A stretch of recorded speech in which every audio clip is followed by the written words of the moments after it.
community, and our human connections. However, it has also left many of us feeling more isolated, confused, and alone, struggling to find meaning amid loss and uncertainty. Today, 1 in 5 Americans experience emotional and mental health challenges. But many of us do not understand what we are facing or know how to ask for help. At the American Psychiatric Association Foundation, we understand what you are going through, and we are here to help. Our vision is to build a mentally healthy nation for all. We work every day to eliminate stigma, combat mental illness and substance use disorders, and advance mental health. If you or someone you love needs help, you are not alone. Please visit mentallyhealthynation.org to learn more. Are you an athlete looking to level up?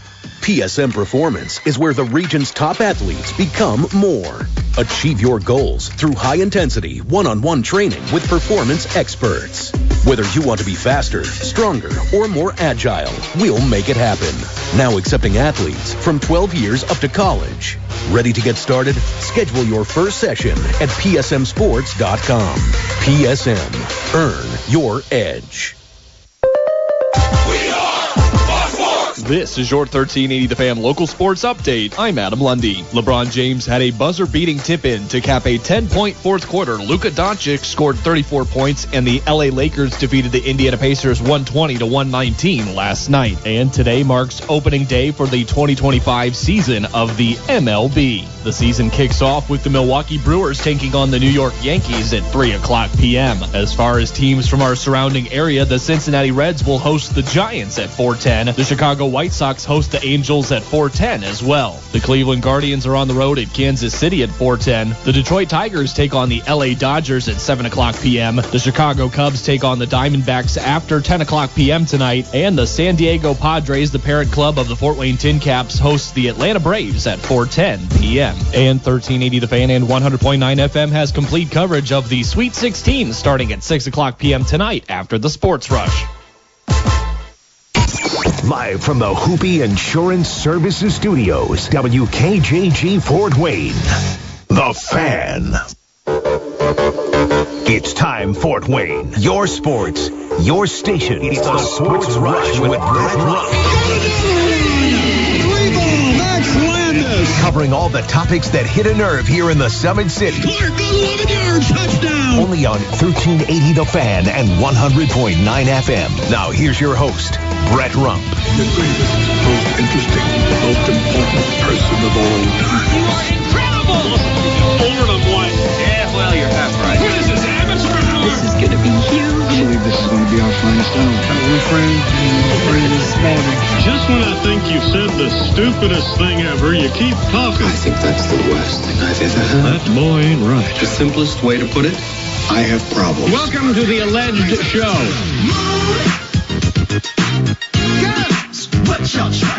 Here we go, taking you home on a Thursday. It is the Sports Rush, your daily local sports fix, 4 to 6. I am Brett Rump along with Adam Lundy. We've got you connected on the Parkview Sports Medicine text line.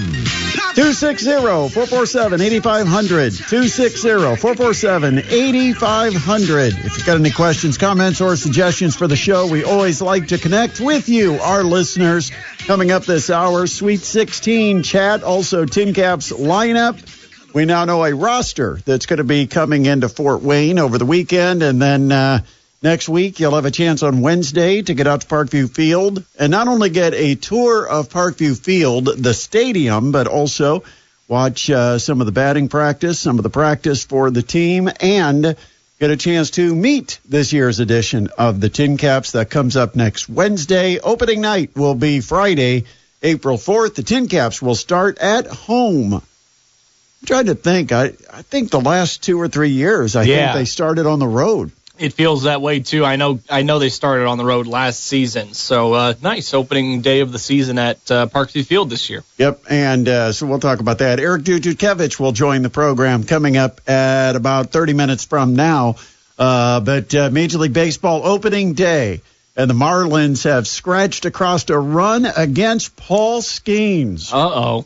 And they have a 1-0 lead over the Pirates. Skeens so far through 3+ innings has allowed 2 hits and just a single run while striking out 5 and walking none. He's washed. But, some early leads. Orioles big over the Blue Jays 6-2. That game's in the top of the 6th. Red Sox Rangers are tied at 1. Phillies Nationals are scoreless. Phillies Nationals top of the 5th. Red Sox Rangers tied at 1, top of the 4th. Giants Reds. How about those Cincinnati Reds leading 3-0 over the Giants in Cincinnati? They're in the top of the 4th inning. You've got the White Sox. Woo! They're leading 3-0 over the Angels in the top of the 4th. Still plenty of baseball left to be played. Yeah. Don't hold on hope for you might want to just take a quick screenshot of your scoreboard if you can on your phone if you're a White Sox fan. And also, Royals are up 3-0 over the Cleveland Guardians. That game's in the top of the 4th. Astros have struck first against the Mets, 1-0, bottom of the 3rd in Houston. The Braves have come back from 2-0. They now lead it over the Padres 3-2. Yeah, they do. As the Braves are batting in the top of the 3rd inning. And then you've got the Twins Cardinals still in a rain delay in St. Louis. Yep, it was an Ozzie Albies 413-foot homer that got the lead back for the Atlanta Braves. Scored Ozuna ahead of him. Coming up tonight, Sweet 16, you've got BYU, Alabama to start things off. Adam, I know sometimes I like to put a little wager out there on these games, and sometimes I look for some advantages or some things maybe that I think are lines that could be my favor. BYU, Alabama a 4.5-point favorite, and I took Alabama. All right. I think BYU's run might be coming to an end.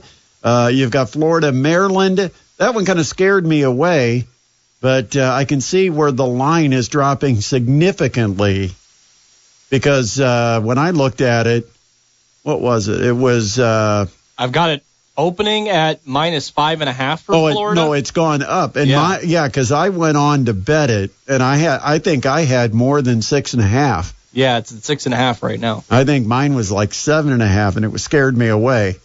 But now it's at 6.5. And then you've got, you know what I did with that game? Money line? I dropped it to 3.5. Oh, okay. I did one of those line adjustments. Sure. Took an alternate line. Alternate line. Yeah, I took it at 3.5. Okay. And then Duke, Arizona. I like Arizona, but Duke's. This is a game that could end up 95-87 or something, and I'm thinking, okay, 6, 7, or 8 points, 9 points. That's just about where the line is, 9.5. That one was too close. And then you've got Arkansas, Texas Tech. I'll go with Arkansas. I think you get 5.5 points in this game, and to me, I'll take Arkansas. They're playing good enough basketball right now that I'll take them. I'll take points. All right. What'd you say? You said you had the Duke-Arizona game possibly being a 90-80-something game? Yeah, I'm thinking might be if I had to guess a final score, I'd say 92-84, something like that. You might want to grab that over. It's sitting at 154.5. I do like the over. I do like the over because Caleb Love, he would love it if this game gets up and down the court. Oh, yeah, if he could score at will, yeah. Yeah, if he can come down, get some quick shots or attack the basket quickly in transition. And so I think this could be an up-and-down game. And I would not be surprised if you see a lot of points. What's the first half over-under? Ooh, I'll have to find that one for you. First half over-under, I would probably... Because the teams would make adjustments and they might slow the game down if the pace is really fast in the first half. But if I can get a number of, let me think, around 75, I would take over. I don't know if they do halftime spreads. We'll find it eventually. We got until 6 o'clock. Okay. 260, you know who will have it? Mr. Vegas, if he's listening, maybe he'll be able to give us a first half number. Yes. Because, Mr. Vegas has like a Las Vegas sports book in his kitchen. He has the full. Yeah. But anyway, those games taking place tonight. But here's a thought. A lot of people have been talking recently about college basketball, and it's the death of the mid-majors because of this NIL. I'm not a believer in that. I don't think if anything changes, if nothing changes, I think you still will have a place for mid-majors in college basketball. But I do think they could help, because right now I do think you'll get some separation, because all the best players from the mid-majors, which used to be the mid-majors' big advantage, was they had guys that they developed that stayed at the mid-major level, and so they could take the court with 3, 4, and 5-year guys against power conference teams that often had their best players going off to the NBA. But now what we're seeing is the best players out of the mid-majors, they're just automatically going out seeking bigger NIL deals from the power conferences.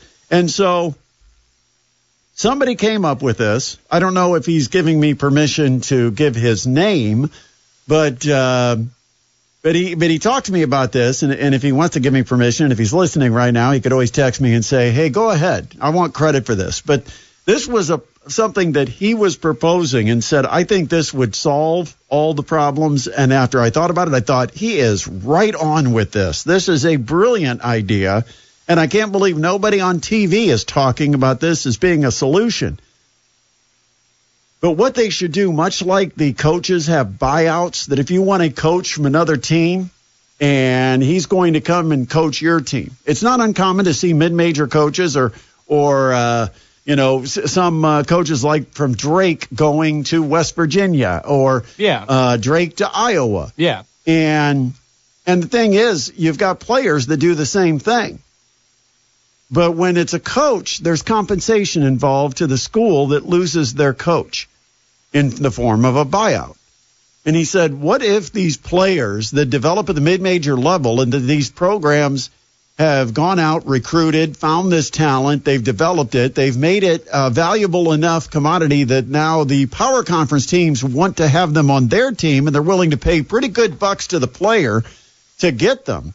What if the big schools had to pay some type of a commission or some type of a buyout, whatever you want to call it, to the mid-major as some consolation for taking one of their players? Now, if we put that locally and said, okay, Purdue Fort Wayne, they lose Jalen Jackson to a power conference team. They've already lost Eric Mulder to a power conference team. A couple of guys that really, their value came from what they produced here in Fort Wayne. And Fort Wayne doesn't have an unlimited amount of funding for their NIL to go out and try to recruit players to replace them. So what about this? What if Iowa State had to give a nice check to the NIL fund for Purdue Fort Wayne in return for Eric Mulder agreeing to play for Iowa State? What if whatever school ends up with Jalen Jackson has to write a check, and it could be a percentage of what the player's getting paid. It could be some type of a set amount based on the value of that player, because there is a scale that is not public information, but there is somewhat of a scale of each player's value, and you could take it off the value that they could put some kind of a number with each player. But wouldn't that be a great idea that mid-majors could then make a little money for their future NIL fund when they lose somebody to a power conference team, because they can't compete with the power conferences, and they're never going to. It's not like we're going to see them pay dollar for dollar what they pay the player, but at least a good enough percentage that school that needs to then replace that player to stay at the same competitive level that they were at before, that they'll have something to entice or offer to a talented player that would have to come in and help them because they lost the initial player. I think it's a brilliant idea. Yeah, I'm looking for the spots to be negative about this if I want to be the devil's advocate. A couple things that I was just kind of thinking about is, A, where is the money going to come from? You said that it could be a portion of what they were going to offer through the NIL, but does that mean that the player's going to be getting less of the NIL or the NIL money? That's one of the things you have to consider is, would it be taken out of the pool of money that's currently going to the players, and would it lead to some type of a lawsuit, because everybody wants to sue? But I don't know that that has to matter. I mean, there's still enough money and budget out there that if you tell them they have to pay, they just got to go collect more money. And all of these big schools seem to be able to do it. They're racking up some big NIL numbers. The disparity of what an NIL fund looks like at the power conference level versus an NIL fund at the mid-major level is significant. That's why you're seeing all these transfers. And it doesn't matter if you win, you lose. None of that matters. It doesn't even matter if the player's happy. It's often involving a player can't afford to stay. They've got too much pressure from family and other influences that say, what are you doing, dummy? You're getting 3 times the money or 4 times the money or 5 times the money if you just go sit on the bench somewhere else. They don't care about the kid. They care about the money. They want to see that kid make some cash, put it away, have a nice little nest egg, and so you get some bad advice along the way.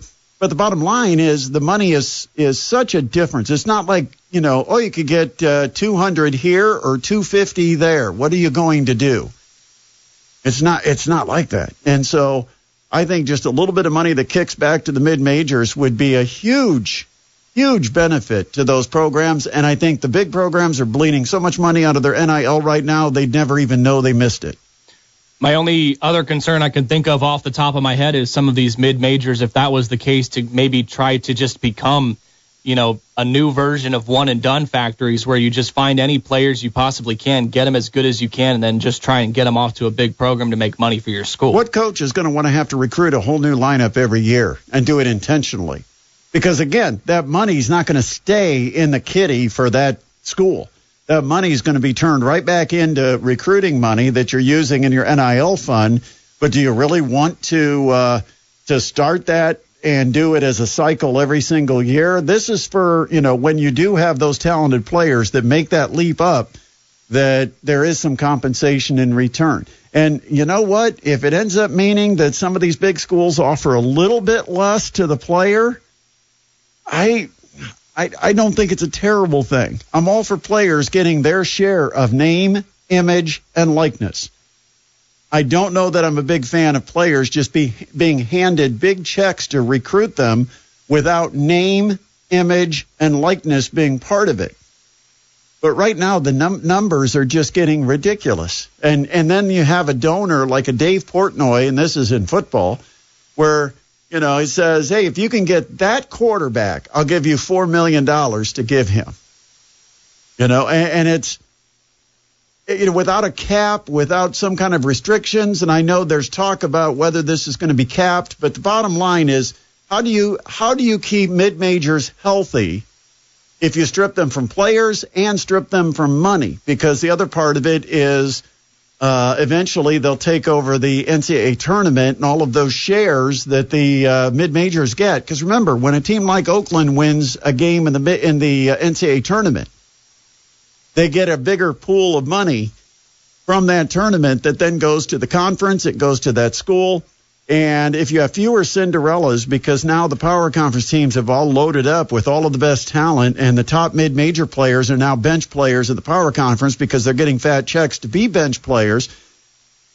Now what happens is you don't have the mid-majors competing to be Cinderellas and make extra money for their conference and their conference members.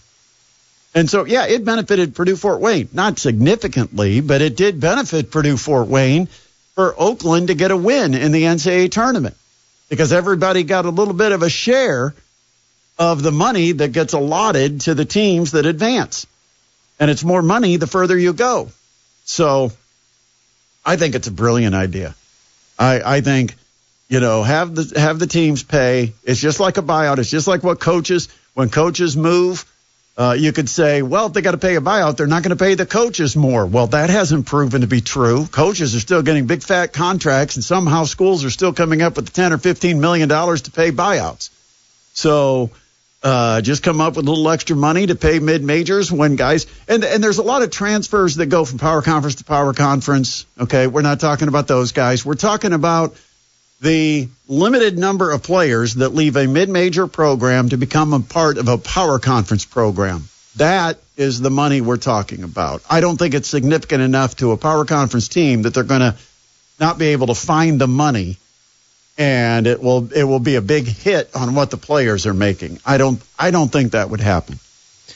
Only other thing I could think of is you kind of worry about it becoming too much of like professional, and you just got colleges acting like pro sports teams. You're just doing trades. You're doing I'll send you this player, player. It's free agency every year, Adam. Wake up! It's a pro league. Cash considerations. We're going to send you under the guise of being a college athletics. They're getting paid significant money, and they're basically being paid to perform as an athlete.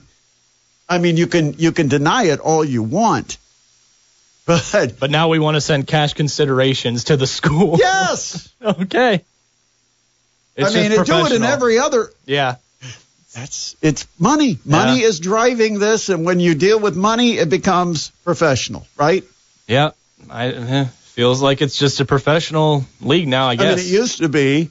You had to maintain amateur status to be eligible, which meant you couldn't even go make $5 working the scoreboard at a YMCA game. Think how stupid that was. Couldn't get a hamburger, supposedly. Yeah, I couldn't go through the airport and buy 2 burgers, like a buy one, get one free. I couldn't get 2 burgers and then sit in the airport and offer it to anybody on the team that wants an extra sandwich. How dare you? I was yelled at by the coaching staff. That's great. I got like 2 McDoubles. Ate the first one, thought, I'm not that hungry, I don't need this second one. And so I barked out, hey, any of you guys want a sandwich? No, put that away, throw it away right now, throw it away. Can you imagine that it's like, what, are we going to shut down the program because Rump gave out a McDouble? What's going on? You would have had NCAA sanctions. The program probably would have had a tournament ban. Probably had to have an interrogation.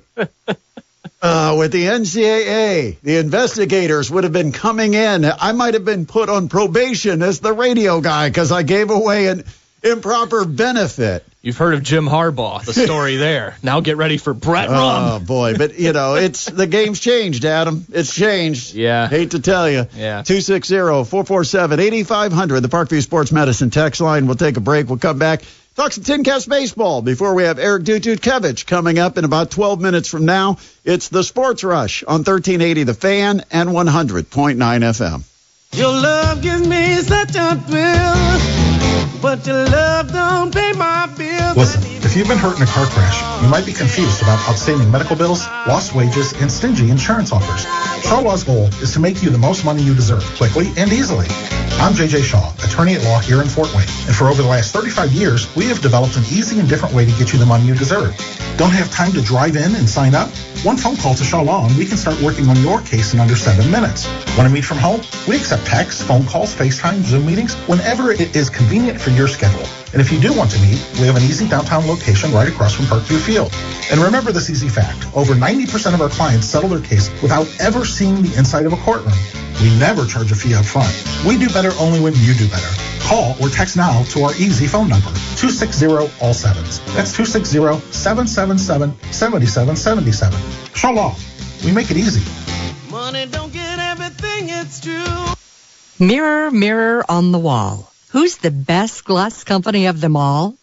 I'm the magic mirror, and the answer to your question is a simple one, you see. When it comes to specialty glass, call City Glass Specialty. The area's choice for custom glass, including shower doors, mirrors, and custom framing since 1944. So, Magic Mirror, how do I reach them?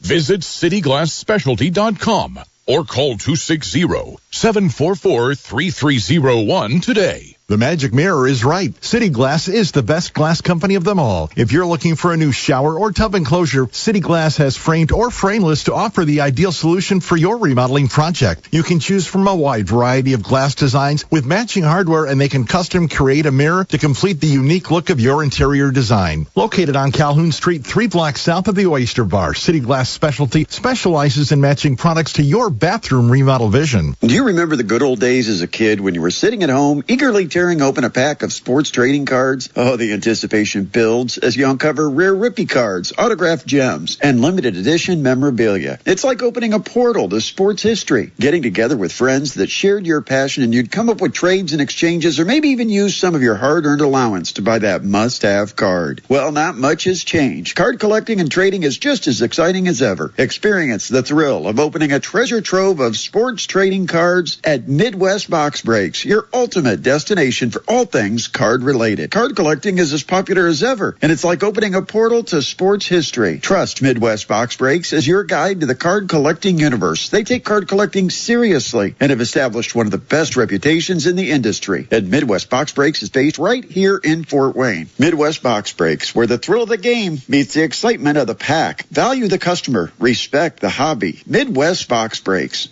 Save big on everything for your next project when you shop at Menards. Give your walls a fresh, updated look with Pittsburgh Ultra Interior Paint. It's a paint and primer in one that provides a durable, washable finish. Choose from thousands of color options to customize your living space. View our entire selection of paint products today on Menards.com. Plus, check out the weekly flyer for plenty more great deals happening this week. Save big money at Menards.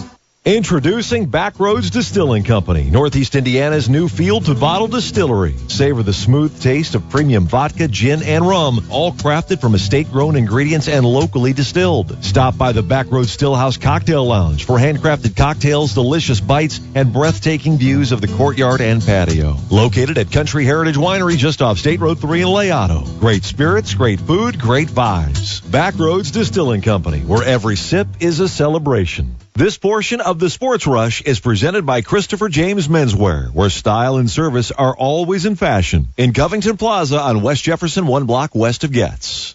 This is Joe Tippman, and you're listening to the Sports Rush with Brett Rump on 1380 The Fan and 100.9 FM. March Madness is back tonight. We've got your coverage right here at 1380 The Fan and 100.9 FM. You don't have to worry about staying at home and sitting on the couch and watching all the games. You'll not miss any of the action. If the wife sends you out to go pick up some groceries, or if you have to go run an errand or pick up the kids, you don't have to worry about it because we've got the games right here on 1380 The Fan and 100.9 FM from Westwood 1 all weekend long, tonight, tomorrow, and Saturday and Sunday as we count down to finding out our Final Four. So far, though, on TV, March Madness has been a big hit. Of course, we can't find out how many people are tuned in to the radio tournament, but the games certainly have an appeal on television because so far the NCAA tournament averaging 9.4 million viewers per game across the 4 networks. It's the highest average audience through the round of 32 since 1993.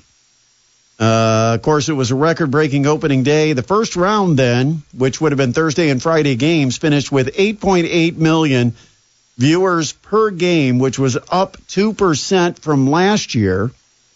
And the second round games that were played on Saturday and Sunday averaged 10.2 million viewers, which was up 3% from last year, and the most watched round of 32 since 2017. Wow, very impressive. I think as much as we love Cinderellas and mid-majors getting in far and going on a deep run, I think as far as overall viewership goes, a chalk field tends to be better for viewership. Probably. Kentucky's win over Illinois is the most watched game of the tournament so far. 15.3 million viewers tuned in. It was also in a prime window late Sunday afternoon. Makes sense. And that picked up 15.3 million viewers as Kentucky beat Illinois 84-75. But so far, pretty good numbers for the NCAA tournament on TV. Tin Caps have announced their roster. It's time. It's coming up next Friday. Home opener, season opener. Leo DeVries is coming to Indiana. You've got to have DeVries coming to Indiana. You've already got Darian and Tucker. We already announced it. Yeah, the DeVries is coming to Indiana. Already announced. So, yes, it is official that the projected roster for opening day for the Tin Caps 1 week from tomorrow, Leo DeVries, a switch hitter, a righty with the glove, infielder, is out of the Dominican Republic. He's going to be joining the Tin Caps for opening day. He is just 18 years old. Played at Single A Lake Elsinore last year, but he's also the top prospect for the Padres minor league system. Now, there's plenty of names that are returning. Just looking at some of the names on the pitching staff, Garrett Hawkins is going to be back. Isaiah Lowe, Tyler Morgan, and Manuel Pinales. Pinales, yeah. Pinales is going to be back. All right. Jose Luis Reyes. You've got Fernando Sanchez, the lefty, and Eric Yost. Yost with the most. And now, as far as infielders, some of the names that we might remember from last year, Sanabria, Ethan Long, Rosemond Verdugo, and in the outfield, Jacob Campbell, who was here for a cup of coffee. But also listed among the outfielders is an infielder from last year, Nerwillian Cedeno. Hey. And I'm not sure if that's a conversion or if it just balances out the roster to list him as an outfielder, but maybe he's being converted to outfield. He did play a little outfield last year, but Cedeno is going to be back as well. Lucas Ray, the manager for the Tin Caps, and Thomas Eshelman is going to return as the pitching coach. Those basically the only returnees other than the clubhouse guys. Sam Lewis returns for yet another season. Shout out to Swirly. And Hunter Sosenheimer will be taking care of the visitors clubhouse.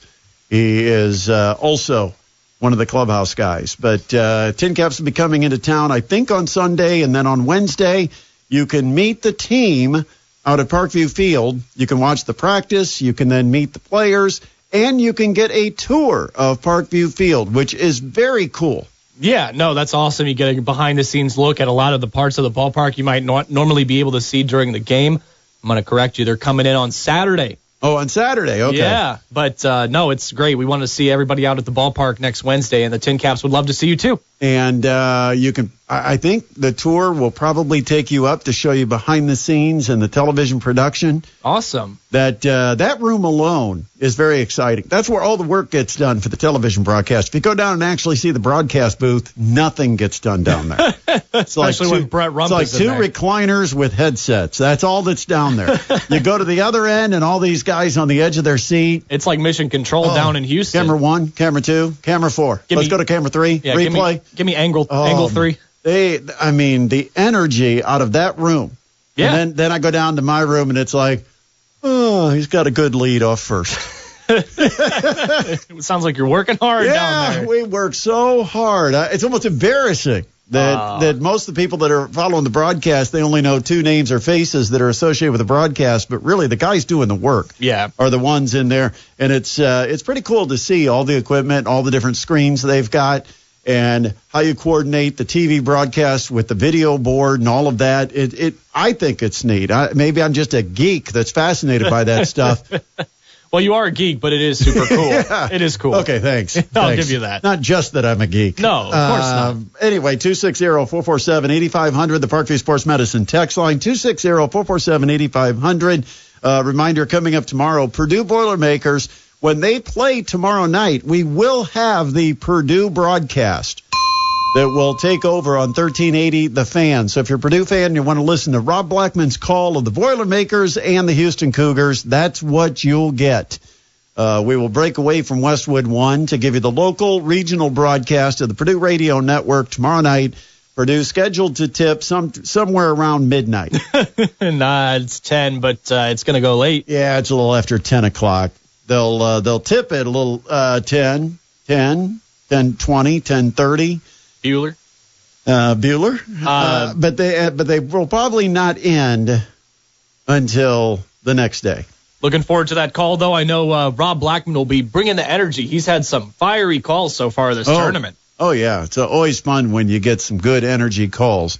Also taking place tomorrow, just a quick reminder, Mastodons basketball, women's basketballs. They tried to take it a step further than last year. Of course, that's not the ultimate goal. The ultimate goal is to win this darn thing, but they're playing in the WNIT, the women's NIT, and they will take on the Butler Bulldogs at home at the Gate Center. a chance to see a power conference program come into the Gates Center, something you'll almost never see unless it happens in this kind of scenario. But the Mastodons get to host another round. It is the Sweet 16 round. It's actually called the Super 16 for the WNIT. I have to correct myself. Sweet 16 exclusively associated with the NCAA tournament. So it's the Super 16 for the WNIT, as the Mastodons were beaten in this round a year ago. So they want to take it further, get this win at home. They had a huge win against Old Dominion on Tuesday, trying to get it done against Butler so they can advance and potentially meet Cleveland State for the fourth time this year. Crazy stuff. And you could have put them anywhere in the bracket. You put them in a place where they have to beat each other to get to the Final Four. Yeah, of course it ends up that way. Anyway, we'll take a break. Doot's going to join us. Eric Dutkiewicz from Parkview Sports Medicine. He's on the horn. He'll join us next. This is the Sports Rush on 1380 The Fan and 100.9 FM. It's now time for our segment talking about all the teams that are going to be competing down in Indianapolis for a state championship in high school basketball. Thanks for listening. It is Eric Dutkiewicz, Parkview Sports Medicine. I guess we can adopt Manchester. We keep saying that we'll claim teams that are on the fringe that are successful. We did it in Warsaw for football. I guess Manchester's our adopted son right now in the Fort Wayne area. We did learn, Doot, it's 260 area code, so we'll count them. A 260 area code and a PSM. Oh, well. That's good enough. They're a PSM. Congratulations. Yeah, so they're part of the team. They're part of the family. So, congrats to Manchester. I think what a wonderful story that has become in North Manchester. I was out there a couple weeks ago when they won their first sectional in class basketball era. I mean, this was a team in the 90s and the 80s that was winning a lot of sectionals, made it to regional one time before, but it kind of, since class basketball as a 2A school, had kind of fallen on some hard times as far as breaking through. You think, okay, class basketball, the small schools are going to benefit. Manchester was one that did not. And so finally they've broken through again, get all the way to the state finals. They've got a 2,000-point scorer in Gavin Benton, also has 1,000 career rebounds. And then another 1,000-point scorer in Ethan Hendricks. So what a great story. We wish them certainly the best of luck this weekend, and hoping for the best, looking for their first state title for boys basketball. And I think they have a baseball state championship, so this would be the second one in school history for Manchester. So best of luck to the Squires, a proud PSM school out in Wabash County. Indiana Basketball Coaches Association did announce their Supreme 15 for the senior class. And out of 15 players, Fort Wayne represented by 2 names. We could make the argument, I guess, that these are always weighted to central Indiana. But if you look at the list, there's some South Bend kids, there's some region kids from northwest Indiana, there's some kids from the south. I don't know if it's a little bit of a down wave for some of the talent to be recognized in Fort Wayne, but Chase Barnes and Kellen Pickett, both deserving and both on the Supreme 15. Great honor for those two. Oh, yeah, certainly deserving. I mean, this is, the best of the best, so to speak, the senior Supreme 15 by the Indiana Basketball Coaches Association. This, the all-state team, you have the all-state team, but then within that all-state, you have this group of 15 guys. Chase Barnes from Wayne, Kellen Pickett from Blackhawk Christian, 2 outstanding players. Chase is going to go play at it's now IU Indianapolis. I was going to say IUPUI, but heading there. And then Kellen Pickett, we've seen a 20-point game scorer, averaging a double-double on the year as a senior. He's headed to Wright State. So, a lot of good basketball in this area. Just those 2 guys make that Supreme 15. But you look, you got Trey Dillard from Wayne is on that senior team. We have Warsaw kid and Luke Bricker from the senior large school. So,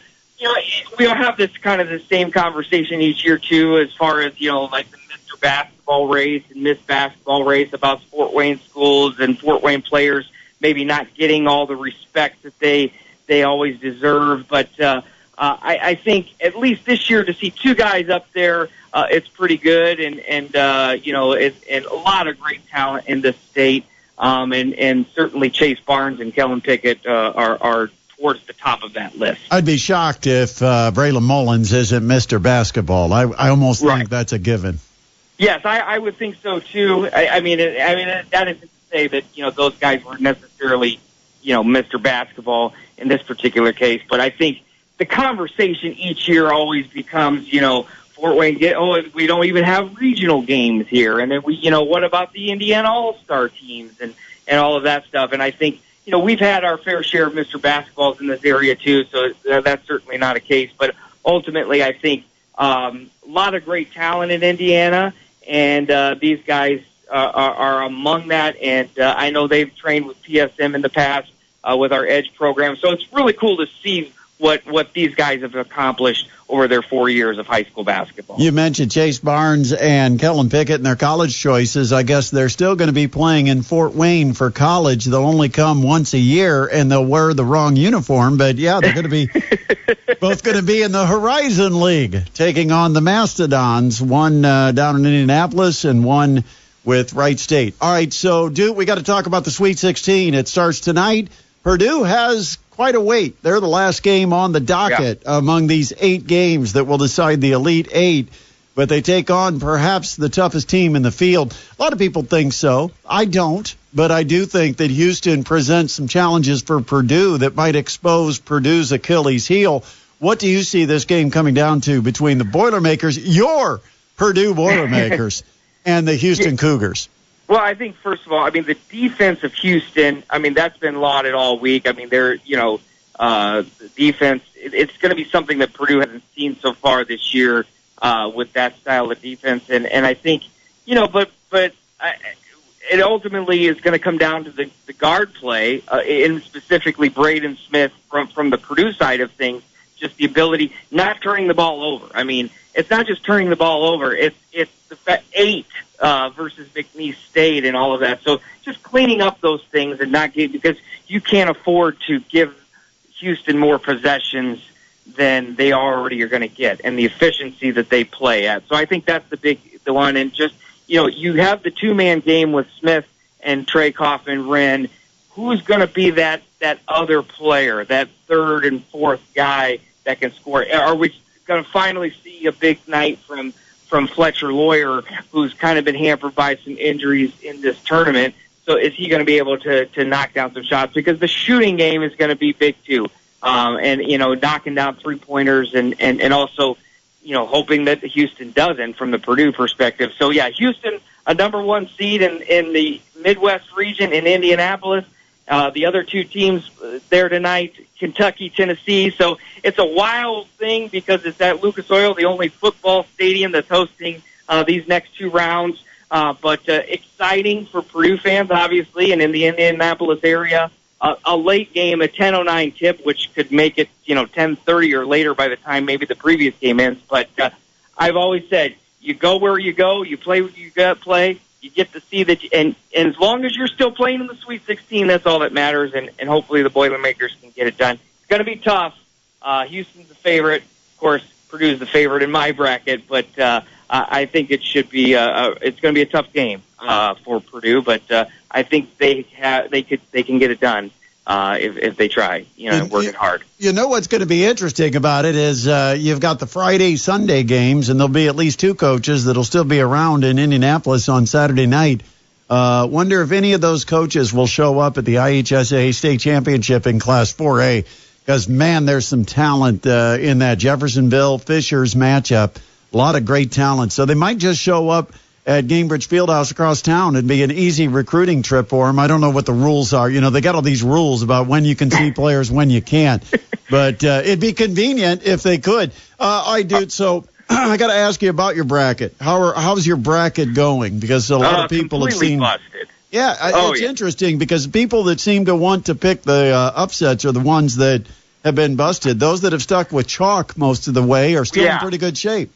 Well, this is a tournament that, no mid-majors. First time they said since they went to 64 teams. So it was at 1985, and then not only that, just, I mean, all what was Power 4 conferences now, too. But, I mean, across the board, I mean, I think, you know, it's remarkable to see what teams are in there this year. You know, there's just not that really super Cinderella story. But you know, my bracket, yes, is busted. I actually did have St. John's winning it all. I mentioned it last week on the Sports Rush. But, you know, obviously they got it handed to them last weekend. But, you know, I think I always do the brackets, but I never, like, I don't root for who I picked in the brackets. Like, it's kind of, you know, it's just one of those things where a lot of people do that. They root for their bracket. So I'm not, like, always mad that my bracket is busted because, I mean, like at the end of the day, Purdue's still playing. I got them winning tonight, and I got them losing to Tennessee on Sunday, what would be Sunday. So the Volunteers returning the favor. But, you know, that's part of it, too. There's a lot of different ways to look at the tournament and to watch it and consume it. And I just get too emotionally attached to my teams to sit there and go, oh, who's going to win on the spread and who's going to win on the on the brackets and all that stuff. So, but you know, it's a big part of it. It's fun. A lot of people do it, and I do too. But yeah, bracket's been busted since probably. I actually was perfect on Thursday. That first Thursday, I picked all 16 games, but Friday into Saturday and Sunday, it was a mess after that. What do we have going on at Parkview Sports Medicine? Well, just a reminder, we got a lot of different programming going on with PSM football. We have PSM baseball now. Josh Van Meter leading that charge and getting things started there. He's got private lessons going on for athletes of different ages just to start there, and we'll continue to add programming on that.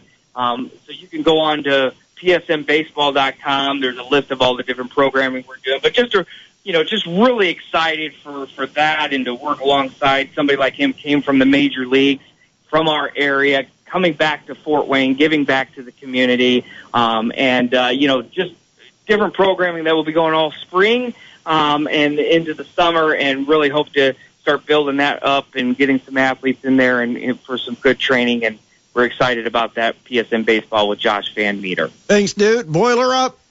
Boiler up, hammer down, and hopefully they keep it rolling. All right, thanks, Doot. That is Eric Dutkiewicz joining us from Parkview Sports Medicine. We'll take a break, come back, wrap it up here on a Thursday on the Sports Rush on 1380 The Fan and 100.9 FM. We've got your coverage of the NCAA tournament coming up, courtesy of Westwood One. We'll have it all weekend long. Sweet 16 tonight and tomorrow, or the Elite Eight on Saturday and Sunday. And, of course, for you Hoosiers fans, it's not the Sweet 16. It's the Sweet 14 plus Houston and Kentucky. So just to make sure you're clear on that, because we can't include Houston with Kelvin Sampson and Kentucky, regardless. They're just Kentucky if you're an Indiana fan. So it's the Sweet 14 plus 2. Starts tonight. All right, BYU, Alabama. Who you got, Adam? Alabama.